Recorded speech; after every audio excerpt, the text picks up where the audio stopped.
Good morning student, मैं रचना। जैसा कि आप पहले से मुझसे पढ़ चुके हैं, आज का जो मेरा वीडियो है क्लास 9 की बात करेंगे। ठीक है, क्लास 9 का पिछला आपको जो वीडियो दिए है वो मेरा पार्ट 3 था।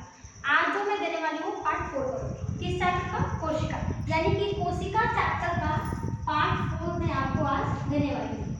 कोशिका दैट मीन्स यानी कि सेल। ठीक है, बात हम इसी की आज करेंगे।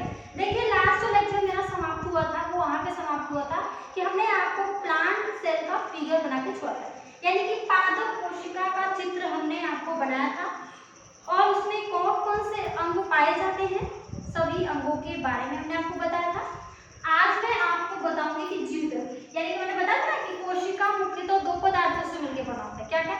जीव द्रव्य और कोशिका भित्ति। कोशिका भित्ति की बात हमने कर लिया था, आप पीछे वीडियो जाकर ओपन करके देख सकते हैं। ठीक है, कोशिका भित्ति क्या होती है? आप जानते हैं कि कोशिका भित्ति केवल और केवल पादप कोशिकाओं में पाई जाती है। जंतु कोशिका में कोशिका भित्ति नहीं पाई जाती है। ठीक है, जंतु कोशिका में कोशिका भित्ति नहीं पाई जाती है, केवल पादप कोशिकाओं में पाया जाता है। और ये कोशिका भित्ति बनी किससे होती है? सेलुलोज से मिलकर बनी होती है। सेलुलोज से मिलकर बनी होती है कोशिका भित्ति। मैंने आपको ये भी बताया था कि सेलुलोज के अलावा भी कोशिका भित्ति और पदार्थों से मिलकर बन सकता है, जैसे पैक्टिन और काइटिन। ठीक है, पैक्टिन की बात करें तो आप जानते हैं जैसे कवक, फंगी जो होता है वो पैक्टिन और काइटिन से मिलकर बना, वो डिपेंड करता है कि कैसे स्पीसीज है। ठीक है, अब मैं आपको यहाँ पे जो बताऊंगी, आज मैं केवल सीधे मेरा जो टॉपिक है वो है हमारा जीव द्रव्य। ठीक है, अगर आपको कुछ भी जानना है तो आप पिछला वीडियो पार्ट 3 देख सकते हैं।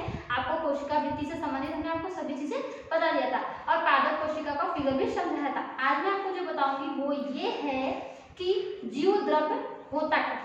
ठीक है, जीव द्रव्य की देखिए बात करें तो जीव द्रव्य को कहा जाता, नाम से पता चला जीव द्रव्य। देखो नाम से कुछ नहीं लग रहा है, जीव द्रव्य ऐसा।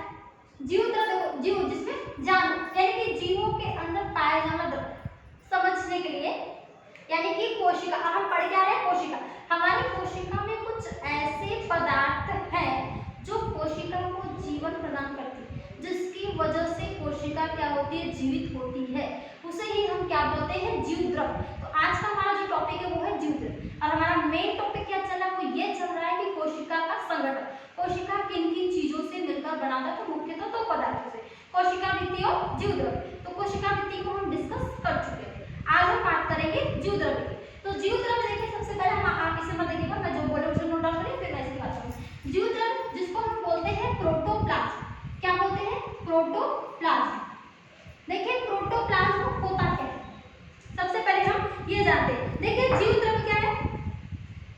ये जीव कोशिका के अंदर, लिखिए कैसे? कोशिका के अंदर उपस्थित, ठीक है, बात को लेकर चलिए। कोशिका के अंदर उपस्थित सभी जीवित पदार्थ को ही क्या बोलते हैं? जीव द्रव्य। कोशिका के अंदर उपस्थित सभी जीवित पदार्थ को ही क्या बोलते हैं? जीव द्रव्य। ठीक है, ये हो गया। नेक्स्ट पॉइंट देखिए, स्टार्ट आगे। जीव द्रव्य की खोज सबसे पहले डुजार्डिन नामक वैज्ञानिक ने किया था। इसकी खोज किसने की थी? खोज जीव द्रव्य की खोज किए थे डुजार्डिन। किसने किया था? डुजार्डिन।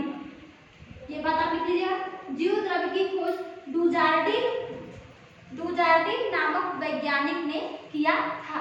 ठीक है, नेक्स्ट देखिए, खोज तो इसके डुजार्डिन ने किया था, लेकिन बाद में सब इसे जीव द्रव्य की खोज डुजार्डिन ने किया था। और इसके पहले हमने आपको बताया कि कोशिका में उपस्थित सभी जीवित पदार्थ को ही क्या बोलते हैं? जीव द्रव्य। ठीक है, तो जीव द्रव्य की खोज डुजार्डिन ने किया था और जीव द्रव्य को जीव द्रव्य नाम किसने दिया था? बता दिए, जीव द्रव्य को जीव द्रव्य नाम हक्सले ने दिया था। नेक्स्ट पॉइंट बना लिखो, हक्सले। कैसे लिखोगे अपने? ऐसे देखो, हक्सले। जीव द्रव्य को जीव द्रव्य नाम किसने दिया था? हक्सले ने दिया था। हक्सले ने जीव द्रव्य को जीव द्रव्य नाम दिया था। ठीक है, जीव द्रव्य को जीव द्रव्य नाम या फिर हमसे कोई भी हो सकते हैं, सॉरी थोड़ा मिस्टेक हो गया। हक्सले ने जीव द्रव्य को जीवन का भौतिक आधार, सॉरी मिस्टेक हो गया। ठीक है, पॉइंट सही है, ध्यान रखो। हक्सले ने जीव द्रव्य को जीवन का भौतिक आधार कहा। क्यों? क्योंकि इसी हमारे कोशिका में उपस्थित सभी जीवित पदार्थ को ही हम क्या बोलते हैं? जीव द्रव्य। अब जीवित पदार्थ, इसका मतलब जीवित पदार्थ है तभी तो वो हमारी कोशिकाओं को जीवन प्रदान कर रहे हैं। ठीक है, यानी कि कोशिका को जीने के लिए सरवाइव करने के लिए जो आवश्यक पदार्थ उसके अंदर है वो क्या है, जीव द्रव्य। ठीक है, अब इस जीव द्रव्य को जीवन का भौतिक आधार कहा था किसने, हक्सले। हक्सले ने कोशिका जीव द्रव्य को जीवन का भौतिक आधार कहा। देखो दो वैज्ञानिक का नाम हो गया, जीव द्रव्य से संबंधित 3 वैज्ञानिक आपको है। पहला हमने दो नाम दे दिया। पहला जीव द्रव्य की खोज किसने किया था, डुचार्डिन ने। ठीक है, और जीव द्रव्य को जीवन का भौतिक आधार किसने कहा था, तो हक्सले ने। ठीक है, जीव द्रव्य को जीवन का भौतिक आधार किसने कहा था, हक्सले ने। और जीव द्रव्य को जीव द्रव्य नाम किसने दिया, जीव द्रव्य को जीव द्रव्य नाम दिया था आपका परकिंजे ने। परकिंजे ने जीव द्रव्य को जीव द्रव्य नाम दिया। कहीं कंफ्यूज मत होइएगा, कहीं के स्पेलिंग से पुरकिंजे भी होता है। ठीक है, तो देखो जीव द्रव्य को जीव द्रव्य नाम पुरकिंजे ने दिया था। जीव द्रव्य को जीवन का भौतिक आधार हक्सले ने कहा था। ठीक है, और जीव द्रव्य की खोज किसने किया था, डुचार्डिन ने। ठीक, चलिए आइए अब हम बात करते हैं कि जीव द्रव्य मुख्यतः किन किन पदार्थों से मिलकर बना होता है, उसका संगठन। अब हम जीव द्रव्य की बात करेंगे, केवल कोशिका के अंदर उपस्थित दूसरा पदार्थ जो जीव द्रव्य, हम उसकी बात करेंगे। तो जो जीव द्रव्य है वो मुख्यतः किन किन पदार्थों से मिलकर बनाता है, तो जीव द्रव्य में 90 से 95% आपका केवल क्या होता है, वाटर। अब कंपोजिशन पढ़ रहे हैं, देखो क्या पढ़ रहे हैं, कंपोजिशन यानी कि संगठन। जीव द्रव्य में 90 से 95% जो होता है वो है जल होता है। ठीक है, मान लीजिए सपोज है कि आपका कोशिका है। ठीक है, इसमें कुछ जीव द्रव्य भरे हैं, तो ये जो जीव द्रव्य बना हुआ है ये जीव द्रव्य में केवल इसमें केवल 90 से 95% की केवल क्या है, जल है। इसमें इतना से 90 से 95% जल है, बाकी जो बचा उसमें आपके कुछ अकार्बनिक पदार्थ और कुछ कार्बनिक पदार्थ है।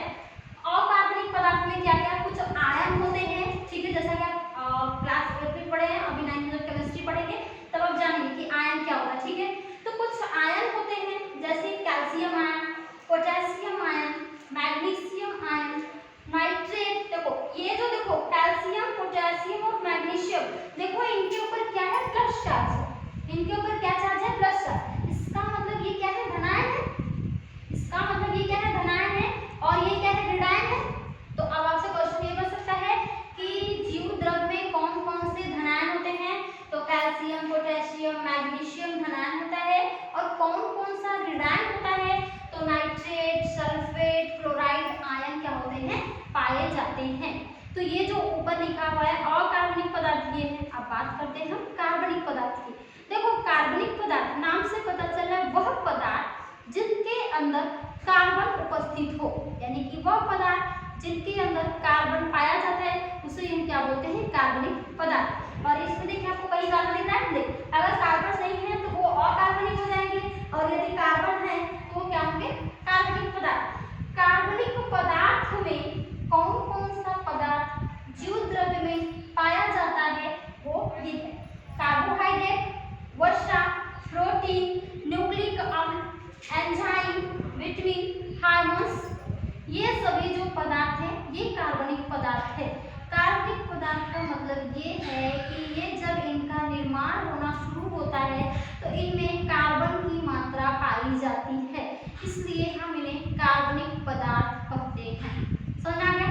आइए अब देखिए, मैंने यहाँ पे कुछ पॉइंट लिखा है। क्या लिखा है कि जीव द्रव्य में उपर्युक्त सभी पदार्थ आणविक इकाइयों के रूप में होते हैं। ये सब अपने छोटे से छोटे इकाई, डायरेक्ट कार्बोहाइड्रेट के रूप में नहीं होता है, ये सीधे अपने जैसे कि हम दाल चावल रोटी खाते हैं, तो क्या हम जो खाते हैं हमारा शरीर, जो हम खाते हैं हमारा शरीर उन्हें उसी रूप में लेता है, नहीं भैया, हम खाते हैं दाल चावल रोटी सब्जी, ठीक है, लेकिन अगर बॉडी में कोई पार्ट कर जाता है तो क्या निकल जाता है, केवल एक ही, वो है ब्लड। क्या निकल जाता है, ब्लड। यानी कि हम जो भी चीजें खाते हैं पाचन की क्रिया के बाद वो क्या है, अपने छोटी सी इकाई में टूट जाते हैं। टूटने के बाद वो हमारे रुधिर में विलीन होते हैं, उसके बाद हमें ऊर्जा की प्राप्ति होती है। ठीक है, इसीलिए आप देखिए जो भी चीजें खाते हैं डायरेक्ट अगर बॉडी कोई पार्ट करता है तो ब्लीडिंग होती है, न कि आपके द्वारा खाया गया कोई पदार्थ बाहर आता है, ऐसा कुछ होता है नहीं। तो ये सभी जितने भी पदार्थ है जीव द्रव्य के अंदर अपने आणविक इकाई के रूप में होते हैं। ठीक है, अपनी छोटी से छोटी इकाई के रूप में क्या है वो जीव द्रव्य में पाए जाते हैं।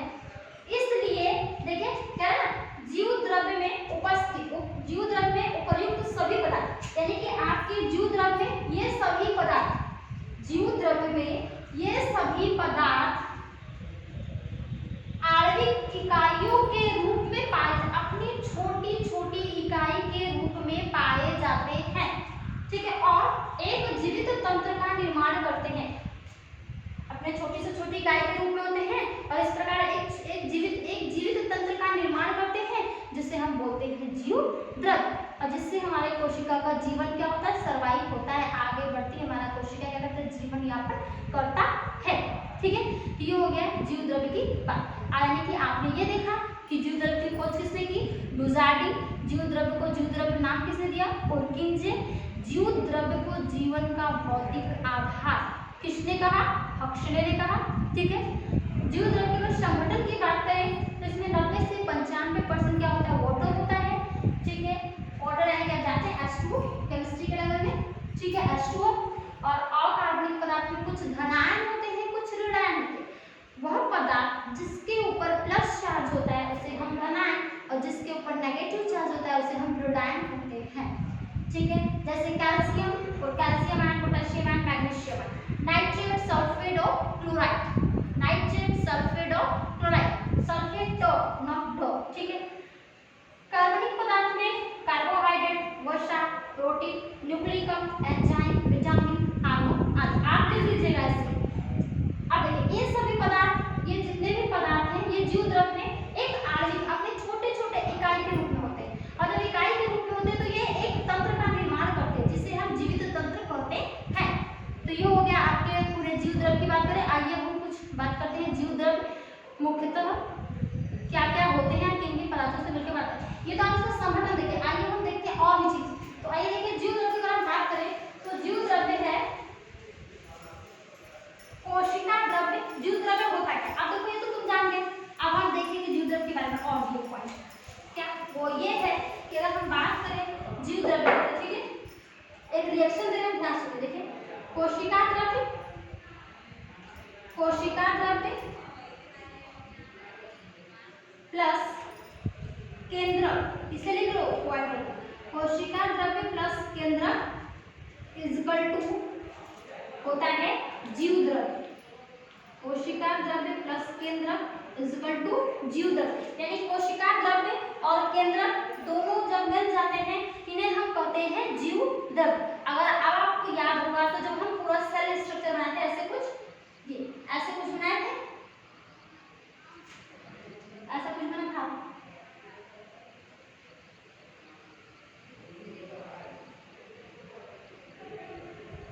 तो देखो इसमें जो बचा, आपने ऐसे कुछ बनाया था, नॉर्मल बनाना है, तो तुम तो नहीं बनाएंगे, आप ध्यान देखिए।